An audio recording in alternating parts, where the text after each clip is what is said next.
It is a pleasure to speak with you, Doron and Yoav, the Paz Bros, the Paz Brothers. Yeah, It is a pleasure to speak with you about Plan A, which I loved, by the way. It thank was you. Thank you so just much. riveting storytelling and based on a true story. It says. Yeah. Exactly. Um, for you both, what was it that made you want to tell this story, and what did you learn about this to bring it to life? Well, growing up in Israel, we hear many Holocaust stories, and of course, watch films, and we get to meet at school Holocaust survivors, but we never came up with a story about revenge.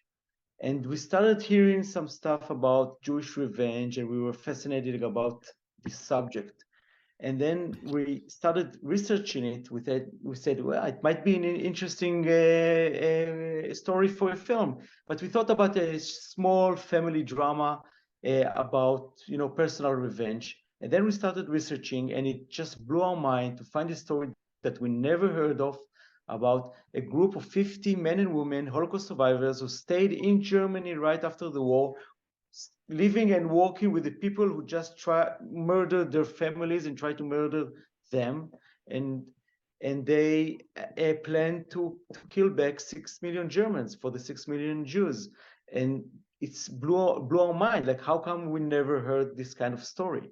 And then the first thing we did is starting to locating and reaching out to the people from Plan A that took part in this operation. They call themselves the Avengers. The Avengers, and the Nakam group.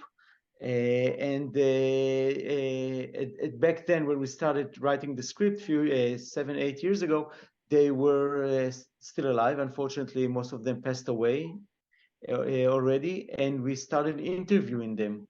And we were amazed to find really clear people that they were always very they knew a bit afraid to tell their story, because they knew how it sounds in today's and in modern ears to hear this kind of stories for them trying to kill civilians. But they kept on telling us and reminding us the way they were back then. Young people, all sucked in sorrow, and they lost everything. They were the only one from the families, and the only thing they could think of was revenge. They looked around and they saw Germany being rebuilt. The most of the Nazi and the soldiers, criminals, were continuing on with their life, not really paying a price for what the horrible thing they did. And they decided to do something. They felt the urge for to shake history. This is how they said it. So only after researching and meeting and reading about the subject, only then we started writing the script, and later on we shot the film, and we were lucky to get August Diehl from and Sylvia Hooks, and the Israeli actors like Michael Aloni. So we are very proud at the cast we had, and yeah, and now we are very happy that the film is out.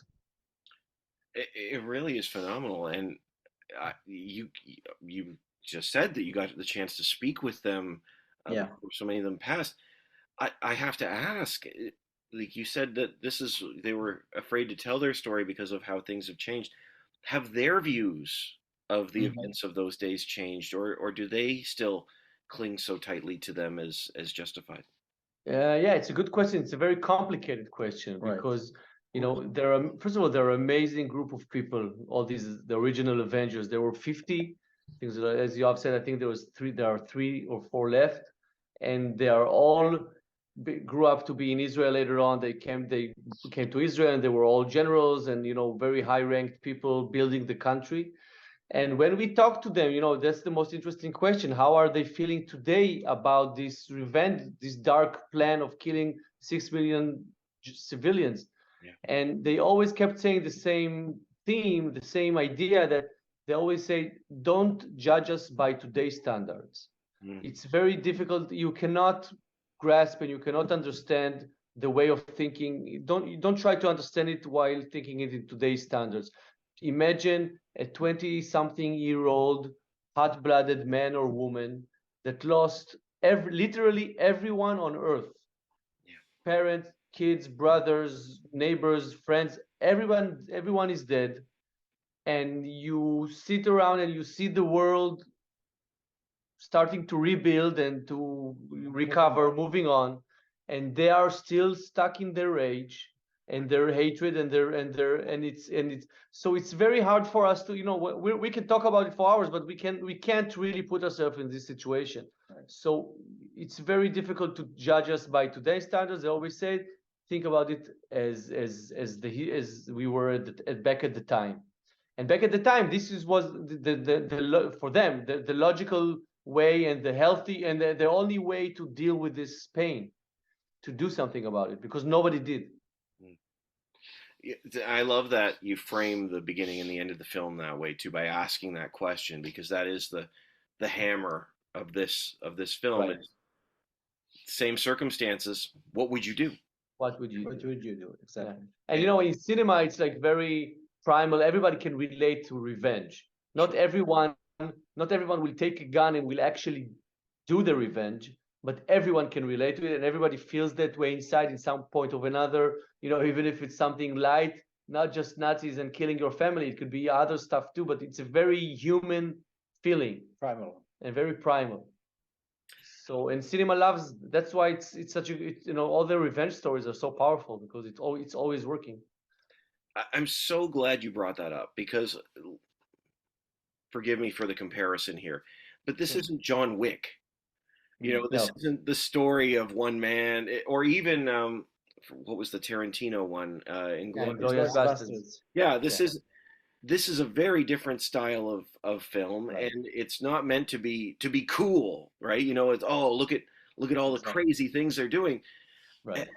So I'm wondering, as you two are bringing this story to life, do you consider this an anti-revenge film in some ways, or what is the core of that revenge film that you wanted to bring to life? First of all, you're right. Like when dealing with the subject, we felt the weight on our shoulder. Even though it's fictional and we had a artistic freedom, of course, but all the lines were there. All the dots were there. Sorry, all the dots were there. We were connecting the line, and we had some freedom, but we couldn't do whatever we want, and we always needed to hold us back. Like, this happened. This is the reality. This is what happened, and yeah. We didn't want to be the fantasy like in Inglourious Basterds, which is all fiction. So we were very obligated to the true story. So it's a lot of responsibility. We think there's not a right or wrong answer here if it's good or bad, but we wanted to, in a way, tell the story of the theme of the stories, as the characters say in the movie. Live good. That's the best revenge. And that's what most of the Holocaust survivors felt. They felt that their revenge is that they have sons and daughters and doctors and the people that were actually constructing the country and doing something positive for humanity and building something, and not destroying something. So it's a question: what's the best way to revenge? Like, to kill back and to go on with this vicious cycle of violence, or do you do something positive and build something new? Yeah, it's like I said, it's such a beautiful piece and asks such intricate questions, and it never, like, the fact that they're wrestling with things like this is just unbelievable to me. One of the things I loved, there's a moment of the film that I loved, and I say loved, I might be careful how I say this, because it's a very dark moment. I don't mean I love that it was dark. Yeah. But there's a wonderful line where I believe they're speaking with Max, and somebody asks him, "Do you think the pain will ever go away?" And he simply responds, "I hope not." Right. Exactly. And it is a powerful line, and I actually sort of had to go back and rewatch it. I was like, wait, did he really say what I thought he said? I was wondering if you could speak to that, because when we think about hurt or trauma, we don't think about holding on to it. Now, I know that there's this revenge plot going on as well, but but there seems to be this sense of holding on to the story and never forgetting. Right. Yeah.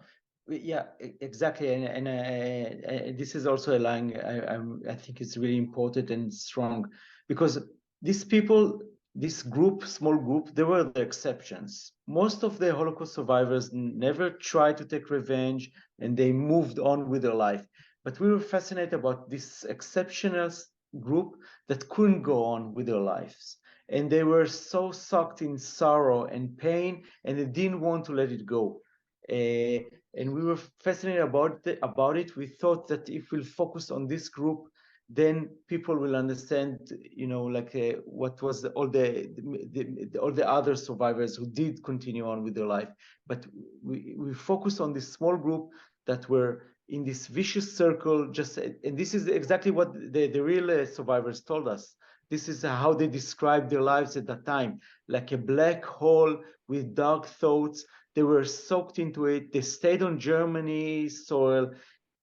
They worked in the factory, in the water system, with people that they actually tried to kill, and their families. They tried to get back. So they were all full of hatred. They were full of hatred of the German people, that they believed they were all guilty. They didn't see like the Nazis or a different kind from the civilians, because like there's also a line in the script. Hitler pointed the way, but the German people followed him. So as they saw it, they were all guilty. And this is why they decided to take a revenge on a biblical scale. It's interesting you say that, because that it feels like there's almost a biblical level of justice that they want to take matters into their own hands for this, out of the rage and hurt and shame that they're feeling. It's this one. That's what I find so fascinating about this film is the multiple layers of the emotional journeys of its characters. Um, and I wanted to ask you about this too. Forgive me, I want to ask this well, but I know there's been in this film there's multiple conversations, like you just said, where they said, well, what did you do? Why didn't you do anything? And Right. obviously we look at this and we say, well, of course you couldn't do any, like we sit here and watch and say, in the face of demonstrable evil. Yeah. So what is it in terms of their journey and the people that you got the chance to speak to? How were they able to process those feelings of guilt and shame, which certainly they didn't do anything wrong, but that seemed to carry with them? Yeah. It's a big issue. It was a big issue in Israel, and it still is, because these Holocaust survivors, after going what they gone through, they came to Israel, most of them, with all the guilt and leaving their loved ones behind. Sometimes they lost everything, and sometimes they had a lot of guilt about it, because of course they had no choice and they couldn't help them. And in Israel, they couldn't talk about it either. Nobody wanted to hear about it, because everybody here was busy with building the new Israel and the new Jewish, strong, powerful Sabra, if you know the term. It's like the new Jewish, the strong Jewish guy, and not the one that is haunted and persecuted. So they had no one to talk to, and it was like 20 years of silence here, and they were so suffering so much.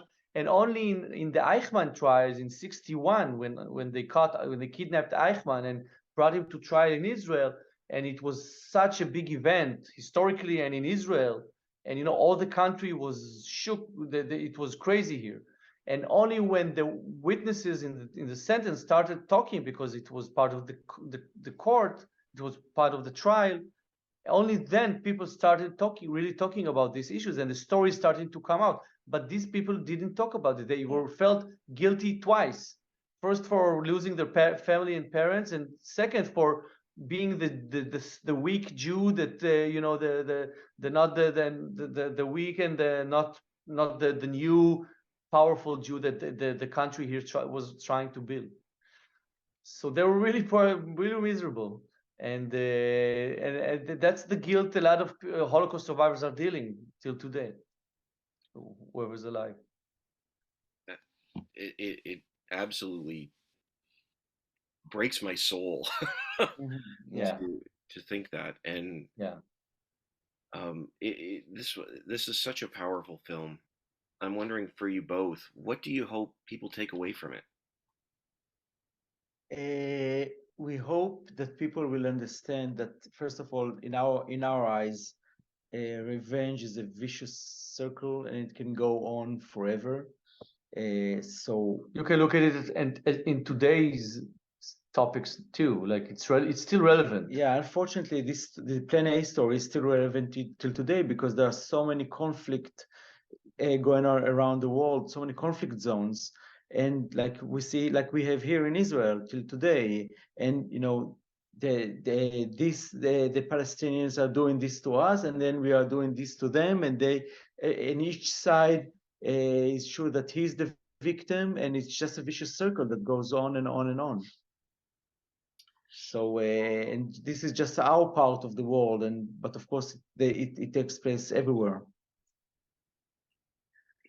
Another just last message from this movie, we see it, is that eventually, and he says it in the I don't know if it's a conclusion, but is one of the revenge, they live a good life, is that's the best revenge, is also establishing the country of Israel, and Israel is also part of this aftermath the world, and a lot that's for all Jews around the world. This is there's a lot of politics and you can criticize Israel, and there's a lot of, it's a very complicated topic, but the bottom line, without the Israel, that's the only home for Jews, and it's with all cliches, as cliches and as it's kitschy as it sounds, this is the truth. There's only one, after 2,000 years, there's only one country for Jews, and that's the only place without anti-Semitism in the world. And so this is also, we're trying to do it very delicately in the movie, but it's also part of the theme. Yeah, I appreciate that so much. And I should say this too, is that it is actually quite a hopeful film. Like we're talking about all the heaviest weights, but just as we wrap up here, I'm wondering what do you think hope looks like for the Jewish people, but also for these characters? Hope is letting go of the sorrow, understanding that it's part of you and it will always be part of you. But and then, like, this is also the conclusion that our protagonist goes to, that his real revenge will be to move on and to let go of the past in a way, and to move on and to rebuild and to start a new life. I think you can see it like till today with there are all kind of, there are some people who had some kind of trauma and they're reliving it for the rest of their life, and they're not moving on, and you see that their life is in a bad shape. But there are people who understand that this trauma is part of them. They're not forgetting about it.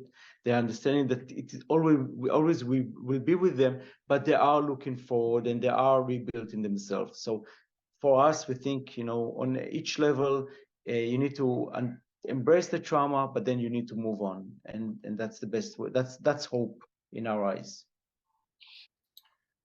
I appreciate the time that we've had. Sure, we appreciate so much. You having us. It's our Thank pleasure. you. Thank you so much. Thank you. It's a wonderful film. I wish you the best, and Thank you so much. Okay, great meeting you. Thanks for the time. Have a good day. Have a great day. Okay, Bye bye. Bye bye.